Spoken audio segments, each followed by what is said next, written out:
8 сентября вся республика избирала главу региона. Как сообщили в территориальной избирательной комиссии Илишевского района, на территории не было зафиксировано каких-либо серьезных нарушений. Голосование шло спокойно и прозрачно. По последним данным, убедительную победу в выборах по Илишевскому району одержал Радий Хабиров, кандидат от партии «Единая Россия». За него отдали свои голоса 91,66% илишевских избирателей. На втором месте представитель коммунистической партии Юнир Кутлугужин. Он набрал 3,18% голосов. На третьем месте Иван Сухарев из ЛДПР 1,6% голосов.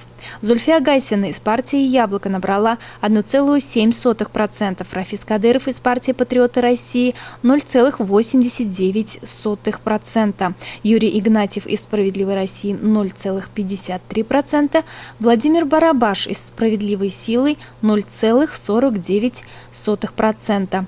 Владимир Кобзев из партии пенсионеров 0,27% голосов. Голосование шло в 58 участковых избирательных комиссиях. На выборах приняло участие 19 546 человек.